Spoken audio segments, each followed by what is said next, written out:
નમસ્કાર વિદ્યાર્થી મિત્રો, અગાઉ આપણે જે વૃત્તાંશ આકૃતિ વિશે વાત કરેલી, બરાબર છે. હવે આપણે આગળ જે આ ચેપ્ટરનો છેલ્લો પોઈન્ટ છે, અર્થશાસ્ત્ર વિષયનું મહત્વ, એના વિશે વાત કરવાની છે, બરાબર છે.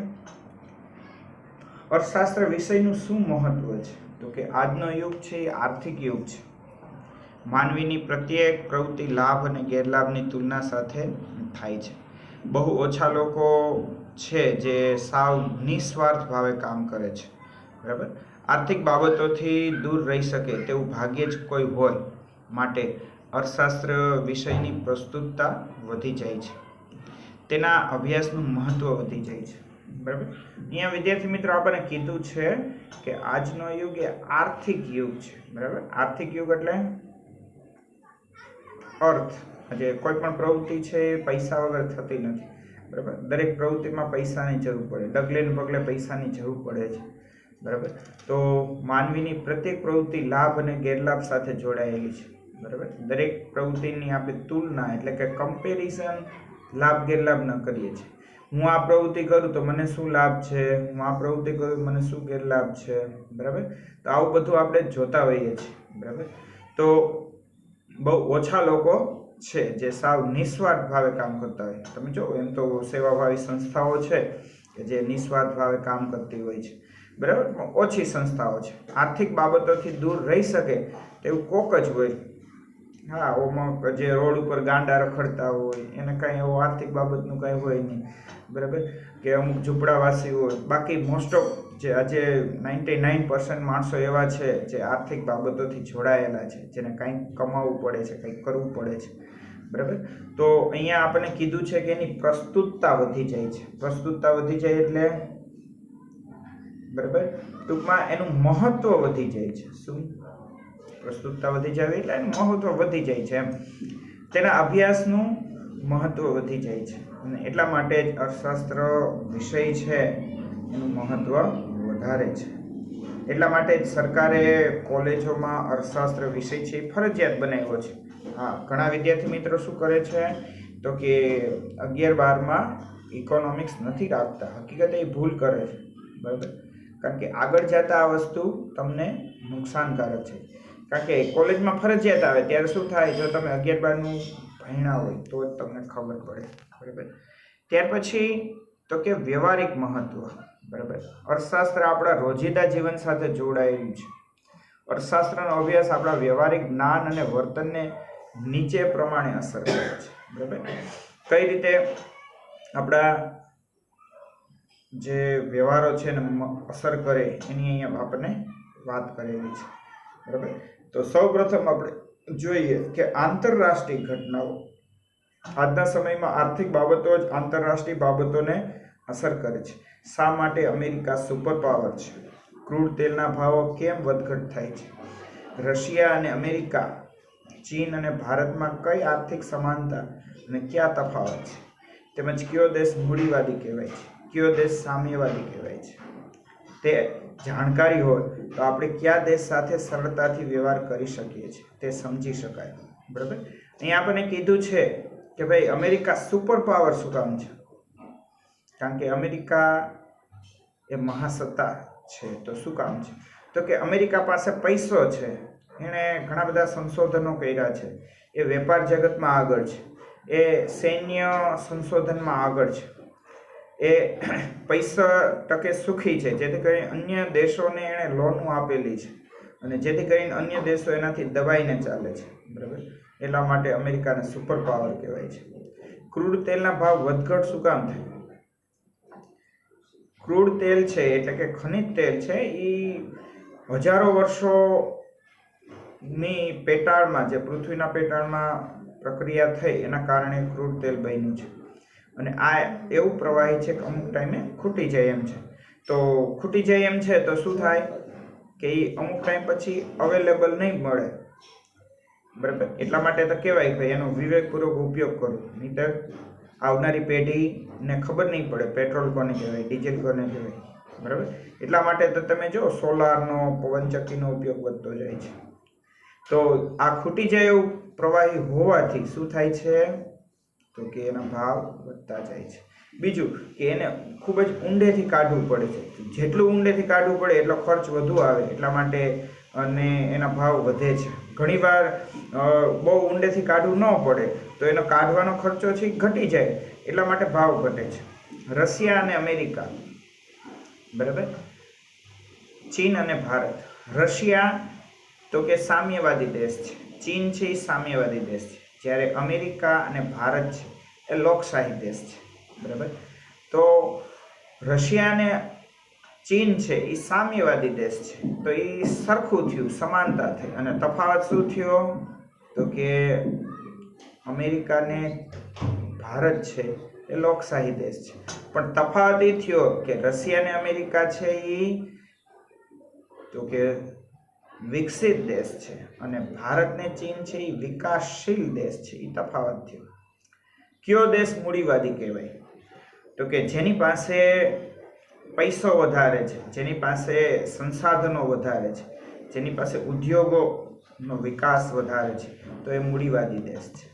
જે ઉદ્યોગ ધંધામાં માણસ કરતા જે આપણે કહેવાય ને કે પૈસાનો વધુ ઉપયોગ કરે, આધુનિક યંત્રોનો ઉપયોગ કરે, માણસનો શ્રમ શક્તિનો ઓછો ઉપયોગ કરે, યંત્રો સાધનોનો વધુ ઉપયોગ કરે, તો એને મૂડીવાદી દેશ કહેવાય. કયો દેશ સામ્યવાદી છે? તો કે ચીન છે, રશિયા છે, એ સામ્યવાદી દેશ છે. આ જાણકારી આપણી પાસે હોય તો કયા દેશ સાથે આપણે સરળતાથી વ્યવહાર કરી શકીએ એ સમજી શકાય, બરાબર. આપણો દેશ ભારત દેશ છે એ શું છે? તો કે લોકશાહી દેશ છે. તો આપણે અમેરિકા હારે એ લોકશાહી, તો એની હારે વેપાર કરવો છે સરળ બને. જ્યારે ચીન ને રશિયા છે સામ્યવાદી છે, તો એની હારે વેપાર કરવામાં થોડીક પ્રોબ્લેમ્સ થાય. જોકે એની હારે આપણે વેપાર તો થાય જ છે, પણ એના નિયમો અલગ હોય, આપણા નિયમો અલગ હોય. ત્યાર પછી બીજું છે ઐતિહાસિક ઘટનાઓ. તેજાના અને ગરમ મસાલાના ભાવ વધ્યા તે માટે ઇંગ્લેન્ડના વેપારીઓએ ઈસ્ટ ઇન્ડિયા કંપની સ્થાપી અને ભારતમાં આવી વેપાર કર્યો, પછી શાસન કર્યું. રોજગારી અને ઉદ્યોગ ધંધામાં પડતી તથા ઉચ્ચ કરવેરાના ભારણથી ભારતીય પ્રજાએ અંગ્રેજોના શાસનનો વિરોધ કર્યો. દુનિયામાં અને દેશમાં ભાવ વધારો, ઊંચા કરવેરા, અછત જેવા આર્થિક પરિબળો મોટી રાજકીય ઉથલપાથલ સર્જે છે. અર્થશાસ્ત્રના અભ્યાસથી જ આ ઐતિહાસિક રાજકીય ઘટનાક્રમ સમજી શકાય. હવે આપણે આ સમાજમાં અર્થશાસ્ત્રને મિક્સઅપ કરીએ કે ભાઈ ઇંગ્લેન્ડના વેપારીઓએ શું કામ ઈસ્ટ ઇન્ડિયા કંપની સ્થાપી? તો કે ભારતમાં ગરમ મસાલા અને સુતરાઉ કાપડ છે એ વિશ્વભરમાં પ્રખ્યાત હતું અને એના દ્વારા એ વેપાર કરીને વેપારીઓ ખૂબ જ નફો રળી લેવા માંગતા હતા. એટલા માટે ઈસ્ટ ઇન્ડિયા કંપનીની સ્થાપના થઈ અને ભારતમાં વેપાર કરવા માટે અંગ્રેજો આવ્યા. રોજગારી અને ઉદ્યોગ ધંધામાં પડતી અને ઊંચા કરવેરાના ભારણથી ભારતીય પ્રજાએ અંગ્રેજોના શાસનનો વિરોધ કર્યો, બરાબર. અંગ્રેજો શું કરતા? ઇંગ્લેન્ડની વસ્તુ ઉપર ઓછો ટેક્સ નાખતા, આપણી વસ્તુ પર વધુ ટેક્સ નાખતા, જેથી કરીને આપણી વસ્તુ મોંઘી બનતી અને મોંઘી વસ્તુ કોઈ લે નહીં, જેથી કરીને આપણા વેપાર ઉદ્યોગ પડી ભાંગ્યા. તેથી લોકોમાં વિરોધ થયો કે ભાઈ આવો અન્યાય શું કામ? આપણા દેશમાં આપણી વસ્તુ મોંઘી, બરાબર. દુનિયામાં અને દેશમાં ભાવ વધારો, ઊંચા કરવેરા, અછત જેવા આર્થિક પરિબળો મોટી રાજકીય ઉથલપાથલ સર્જે છે, બરાબર. બહુ અતિ ટેક્સ લે ને એટલે માણસ પછી આ બધાનો વિરોધ કરે, બરાબર છે. શું આ બધો વિરોધ થાય એટલે શું થાય કે સત્તા છે ઉથલી જાય. આપણે થાય જ છે, કોંગ્રેસમાંથી ભાજપ, ભાજપમાંથી કોંગ્રેસ. અર્થશાસ્ત્રના અભ્યાસથી જ આ ઐતિહાસિક રાજકીય ઘટનાક્રમ સમજી શકાય. પણ અર્થશાસ્ત્રને તમે સાથે રાખો તો વધુ સારી રીતે સમજી શકો. પછી છે આર્થિક મહત્વ, બરાબર. રોજબરોજના વ્યક્તિગત નિર્ણયો લેવા માટે તો કે અભિનેતા, ડોક્ટર, વકીલ, ગાયક, શિક્ષક પણ આર્થિક રોકાણો કરતા હોય છે. સીધી રીતે આર્થિક પ્રવૃત્તિમાં ન જોડાયેલ લોકો પણ બચત અને મૂડીરોકાણ, ખર્ચ અને આવકની પ્રવૃત્તિ સાથે જોડાયેલા હોય છે. ગૃહિણીથી માંડીને સરકાર સુધીના લોકોને પોતપોતાના આર્થિક નિર્ણયોમાં અર્થશાસ્ત્રનો અભ્યાસ મદદરૂપ થાય છે, બરાબર. તમે જુઓ કે ભાઈ કોઈ એક્ટર હોય છે, ડાયરેક્ટર હોય છે, તે માત્ર પિક્ચર નથી બનાવતા પણ અન્ય જગ્યાએ પણ ઇન્વેસ્ટમેન્ટ કરે છે. ડૉક્ટર છે એની ડૉક્ટર લાઇનમાં તો જે કમાણા હોય છે એનું અન્ય જગ્યાએ પણ ઇન્વેસ્ટમેન્ટ કરે છે. વકીલ છે, ગાયક છે, શિક્ષક છે, આ લોકો પણ પોતાનું અન્ય જગ્યાએ ઇન્વેસ્ટમેન્ટ, જેને આર્થિક રોકાણ કહેવાય છે. સીધી રીતે આર્થિક પ્રવૃત્તિમાં ન જોડાયેલ લોકો પણ બચત અને મૂડીરોકાણ કરે છે. બરાબર, આપણે પણ બચત ખાતા ખોલાવીએ છીએ, જાજી નહીં તો થોડી બચત કરીએ છીએ, કારણ કે બચતને બીજો ભાઈ કહેવામાં આવે છે. બચતને શું કહેવામાં આવે છે? બીજો ભાઈ. કારણ કે મુશ્કેલીના સમયમાં આ બચત આપણને ઉપયોગી બને છે. બરાબર, અહીંયા કીધું છે આપણને ગૃહિણીથી માંડીને સરકાર સુધી લોકો પોતાના આર્થિક નિર્ણયો લેતા હોય છે.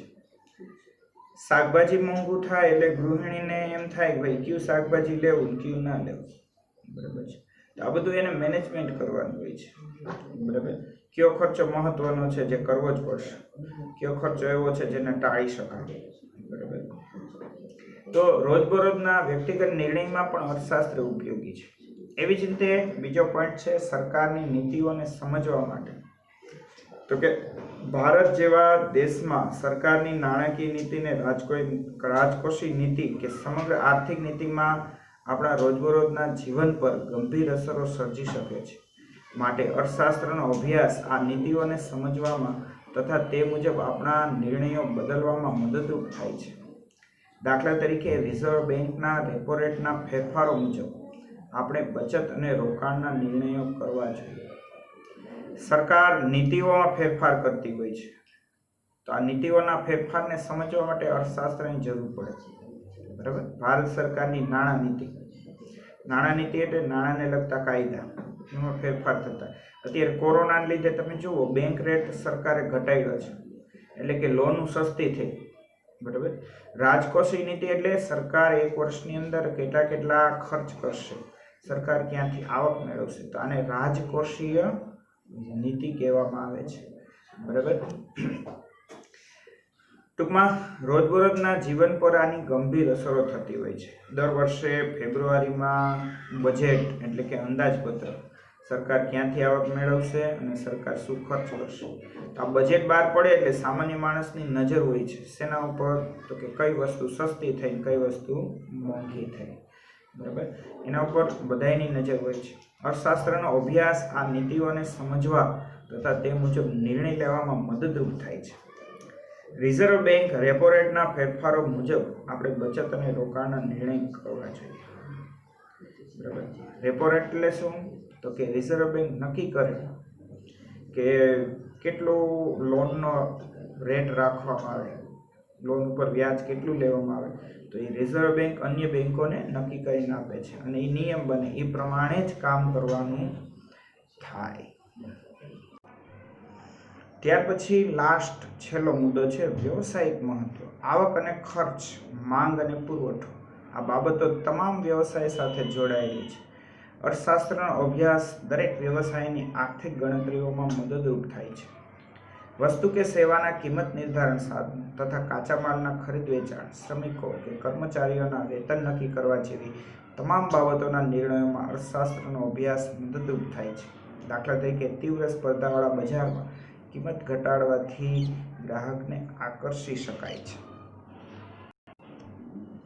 વ્યવસાયિક મહત્વ કીધું છે. વ્યવસાયિક મહત્વ એટલે કામ ધંધાને લગતું. અર્થશાસ્ત્ર છે કામ ધંધામાં ક્યાં ઉપયોગી છે? તો કે કામ ધંધામાં તો કે આવક અને ખર્ચ, માંગ અને પુરવઠો. બરાબર, ધંધામાં ક્યાંથી આવક થાય છે અને ક્યાં ખર્ચ થાય છે, તો આવા હિસાબ રાખવા બહુ જરૂરી છે અને આ હિસાબો તમે અર્થશાસ્ત્ર સમજતા હોય તો જાણી શકો છો. માંગ ને પુરવઠો, કઈ વસ્તુની માંગ છે? સપોઝ અત્યારે તમને ખબર હશે વિદ્યાર્થી મિત્રો કે આ વર્ષે વરસાદ બહુ ઝાઝો થયો, એને લીધે તો કે કપાસ, મગફળીનો પાક ફેલ થયો છે. બરાબર, તો ઘણા જે વેપારીઓ અર્થશાસ્ત્ર જાણતા હતા એને ખબર પડી જ ગઈ કે ભાઈ ભવિષ્યમાં તેલ મોંઘું થશે. બરાબર, તો એ લોકોએ તેલનો સ્ટોક કરી લીધો અને થયું એવું અત્યારે તેલના ડબ્બાના 1800 રૂપિયા ભાવ છે. તો એ વેપારીઓ અર્થશાસ્ત્ર જાણતા હતા તો આનો લાભ લઈ શક્યા. બરાબર. એ લોકોએ 1200 ને 1250 ડબ્બા લઈ લીધા, અત્યારે એ જ ડબ્બો છે એ 1800 ભાવે વેચે છે. કેવડો નફો થયો વિચાર કરો. બરાબર. એટલે અર્થશાસ્ત્ર છે એ વ્યવસાય કામ ધંધામાં પણ ઉપયોગી છે. અર્થશાસ્ત્રનો અભ્યાસ દરેક વ્યવસાયની આર્થિક ગણતરીમાં મદદરૂપ છે. વસ્તુ કે સેવાના કિંમત નિર્ધારણ સાધનો તથા કાચા માલના ખરીદ વેચાણ, શ્રમિકો કે કર્મચારીના વેતન નક્કી કરવા જેવી તમામ બાબતોના નિર્ણયોમાં અર્થશાસ્ત્રનો અભ્યાસ મદદરૂપ થાય છે. દાખલા તરીકે તીવ્ર સ્પર્ધાવાળા બજારમાં જ્યાં બહુ સ્પર્ધા છે અહીંયા કિંમત ઘટાડવાથી ગ્રાહકને આકર્ષી શકાય. અને ગ્રાહક એક જ જોવે વસ્તુ કઈ સસ્તી છે. અને હવે ગ્રાહક છે બુદ્ધિશાળી થઈ ગયો, સસ્તું તો જોવે પણ સારું જોઈએ છે. હા, સસ્તું ને સારું. માત્ર સસ્તું જો જોવાતું બોત અને ગ્રાહક બુદ્ધિશાળી ન હોત તો અત્યારે સૌથી વધુ ટાટાને ન વેચાતી હોત. પણ એવું નથી. ગ્રાહક એ પણ જોવે છે વસ્તુ સારી છે ને, સસ્તી ને સારી બંને વસ્તુ જોઈએ છે ગ્રાહકને. આ વસ્તુને સમજવા તો કે અર્થશાસ્ત્ર જરૂરી છે. અર્થશાસ્ત્ર મૂળભૂત રીતે આર્થિક નિર્ણય કરવામાં મદદરૂપ થતું શાસ્ત્ર છે. આજે તમે બીજા કોઈ પણ વિષય ભણશો ને તો એ તમને પ્રેક્ટિકલી જીવનમાં ઉપયોગી નહીં બને. અર્થશાસ્ત્ર છે જીવનમાં ઉપયોગી બનશે. તેનું વ્યવસાયિક મહત્વ છે. આર્થિક જગતમાં માણસના મુખ્ય 3 સ્વરૂપ છે. બરાબર. ગ્રાહક માણસ છે એ ગ્રાહક તરીકે હોય, કાં તો માણસ ઉત્પાદક હોય અને કાં માણસ શ્રમિક હોય છે. આ ત્રણેય સ્વરૂપમાં તેણે ઓછામાં ઓછું ચૂકવીને વધુમાં વધુ લાભ મેળવવાનો પ્રયત્ન કરવાનો છે. આર્થિક સિદ્ધાંતો અહીં તેને મદદરૂપ થાય છે. સપોઝ તમે એક માણસ તરીકે ગ્રાહક છો તો ગ્રાહક શું વિચારશે કે સસ્તી અને સારી વસ્તુ એને મળે. બરાબર છે. એવી જ રીતે ઉત્પાદક છે તો ઉત્પાદક શું વિચારશે કે મહત્તમ નફો મળે. ઉત્પાદકનું કામ તો કે જે વસ્તુ બનાવે છે એનો ખર્ચો ઓછો થાય, નફો વધારે મળે. ત્રીજું, ગ્રાહક છે એક શ્રમિક તરીકે મજૂર તરીકે છે તો એ એમ જ વિચારશે કે મને વધુ મજૂરી મળે. બરાબર. આ ત્રણેયમાં અર્થશાસ્ત્ર છે એ ઉપયોગી છે. વિદ્યાર્થી મિત્રો, આપણો જે પહેલો પાઠ છે અર્થશાસ્ત્રનો પરિચય, અહીંયા પરિચય પૂરો થાય છે. અને હવે પ્રોપર અર્થશાસ્ત્ર છે એ બીજા પાઠથી શરૂ થશે. ત્યાં સુધી નમસ્કાર.